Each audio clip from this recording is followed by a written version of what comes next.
This is Hidden Killers with Tony Bruschi. Here now, Tony Bruschi. If you've been following the Kohberger case, you know he's a man who builds his identity out of borrowed parts. He's not an original. He's a collage. A little BTK in his methodology, a bit of Bundy's charm and control fantasy, a cold prep of Israel Keys, even nods to fictional killers like Norman Bates or Patrick Bateman in American Psycho. It's all stitched together in a persona that feels calculated and quite honestly also very hollow. It's not exactly a stretch to think that if BTK had a hidey hole for trophies and Keys had caches buried in the wilderness, Kohberger might try his own version. Only with him, the question isn't just what's in it, it's when he started it. Was this a pre-crime creation? Or a long-term fantasy? Or did it grow out of smaller, earlier, deviant acts, like the suspected break-ins we now see mentioned in court documents and books? Robin Dreeke, retired FBI special agent, former chief of the Counterintelligence Behavioral Analysis Program, sees a behavioral arc here. Escalation that starts with trespassing and theft builds towards violence and leaves behind physical markers, and those markers may not just be the knife from the Idaho 4. They could include ID cards in a glove box, other items taken from other places, maybe even tools meant for more than one crime. And that leads to the bigger question. If such a cache exists, where would it be? These aren't playground parks we're talking about. They're sprawling, wooded areas with trails, river bends, dead tree stumps, and in this case, documented patterns of Kohberger visiting them before the murders. Patterns we can match against how Keys, Robert Hansen, and BTK all concealed items near water for quick disposal, off trails but still accessible, hidden just enough to evade discovery while remaining within reach for the offender. And then there's the shovel, not a snow shovel you'd toss in a trunk in case he gets stuck. A dig a hole, move some dirt kind of shovel. Found with soil on it. Soil that investigators tested, but never publicly tied to a location. So we're going to get into this with Robin. We're going to wonder and ask, when you look at his vehicle history, his park visits, his shovel, his habit of borrowing from other killers' playbooks, what is your read on this sort of thing? And if this knife, maybe more, might be buried out there as a hidden archive of crimes, or has law enforcement already decided? It's up to the rest of us to figure that out. Let's get into it. Yeah, well, all these things are that escalation of that life arc that he had, and even the break-ins the suspected break-ins that he was tied to or potentially tied to that are coming out in the court release documents. That just confirms more of what was suspected, and that all these people back in his hometown in Pennsylvania are putting together after the fact too. That came out in Patterson's book. So that's just following an arc of just deviant, unhealthy behavior that typically does come about with these type of people in the murder realm. What was interesting too was the idea of, and it's been confirmed even more so with the court documents being released, that they still have not found any, even though I know Howard Bloom thinks it was all about the one girl. There's still no conclusive. Yeah, there's still no conclusive link between him and any of the victims. And as we now know, he had bought that K-bar knife prior to his going out to Idaho way for before school. Yeah. Right. So if you're looking at, and he'd started studying criminology before going out to Idaho. So if you're looking at that arc, I think it was always in his mind to do this for quite some time. And so that's why going out there and laying down a cache before he even selected a venue and individuals possibly is exactly because that's what Keys did. He was opportunistic, creating a cache for something he's going to be using when the time comes for him to use it. And I really think that that's a probability of this happening here. Because so let's just go law of probability. Sometimes you can be off and sometimes be on with me on laws of probability. But when you come down to Kohberger's behavior, again, the research I did, everything he did in the execution of this completely aligns with four other people. We said it, Dennis Rader, Bundy, Keyes, and Papa Roger, right? Mm-hmm. So with that, the only things that do, so it's easy now, let's look at what doesn't align. The only things that happen that did not align with something that someone else emulated ahead of time is leaving two victims, because that it was not part of his plan, right? Leaving a nice sheet behind and returning to the scene of the crime so soon after. Because I found that interesting. They said that returning to the scene of the crime is like, how could that be new? How could that be original? Actually, it's the idea of return to the scene of the crime wasn't original. So soon after the event was the part that kind of broke a norm from that pattern. So if you're looking at everything he did, there's only those three things that stand out that are outside the pattern of what he's emulated in someone else. So why wouldn't getting rid of the weapon be the same? Yeah, I mean, and the thing, I mean, there's a lot of killers that he could have emulated where they did throw it into a river, but the fact that we see that he goes to these parks in terms of his vehicle patterns, and that's the big question, because I don't know how far back they looked at these vehicle patterns. They obviously did for some amount of time where they could tell that he was stalking them. I just wonder how far it goes back. I mean, does it go back even further than what they looked at? Because I think there's a big possibility that there is something in these parks other than knowing the fact that he hit these parks before the crime, and he would go there quite frequently from his other vehicle activity. How do we begin to think about where in the park these things might be located? These are big areas of space, as all parks are. They're very wooded. They're not just like, hey, here's the park on the corner with a playground. This is like wooded area, hiking trail type territory. I guess my thought would be look back to Israel Keyes, look back to Robert Hansen, look back to BTK, the types of places maybe they would have hid things, or more so in that sort of atmosphere. How do we get down to where, if somebody wants to try and find this, how do they go about doing it? Yeah, so I did that. And again, I don't have real-time data because I'm not there. Sure. But when you do that overlays, the typical place that Keyes would do these things is bends and rivers. They always near water because it allows you to secrete it in a hiding place as well as dispose it in that body of water if you chose to do that as well in a last-minute boo-boo, right? Yeah. But also you want it to be easy to access and explain away on your typical route, but also not frequented by other people. That's why these parks, these walking trails, there's lots of probability of those being the locations. And when looking at these, and so bring it to the spirals, as you mentioned Hansen, we were given, I remember this was so funny.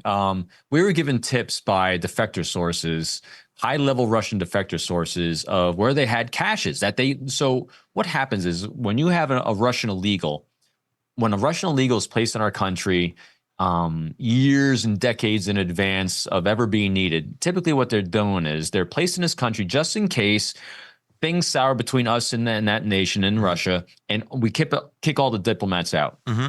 We kick all the diplomats out of the diplomatic establishment. What happens is Russia will activate their illegals network to continue collecting intelligence outside of the normal pattern.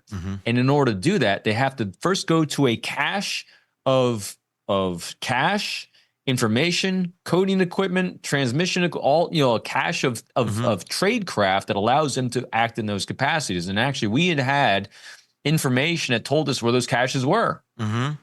And if you say, because this is, oh my God, I've dug so many holes in parks. Because you literally have. I have. And so what happens is they typically say it's down this trail approximately 200 feet next to a dead tree stump. Go. Yeah. I can tell you.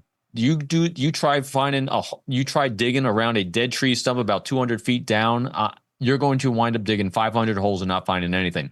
So that's a long answer, a Robin Dreeke answer of saying it's got to be an obvious place as well, obvious for him to be able to find again. That's why it's an actual bend in the river. It's got to be a part of nature that is immobile, and will be there for a period of time to trigger a memory so he can actually dig it up again, but also not so obvious that someone else would. So I was looking. That's why you saw me scrolling. I was looking for the sites. There's about 5 sites that overlaid that I did with the research between where Keys buried his and actually in the park itself. And one of I'm trying to remember off the top of my head. I'm going to try to dig them up now, but yes, I have 5 locations where I think there's the highest probability. And because the police, I'd have no idea because they haven't released exactly where anyone has actually searched before.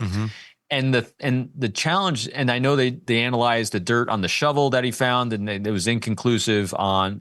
They didn't say whether it led to anything or not. And that's a big piece of this, the shovel itself. I mean, let's talk about that. See, he had a shovel. Because that's what really kind of starts us, not only the fact that he's on the map going to these parks, but the fact that there's a shovel, and it's not a snow shovel. It's a literal, let's dig a hole in the ground shovel. It's not crap, I got stuck on the side of the road, let me dig out of the snow.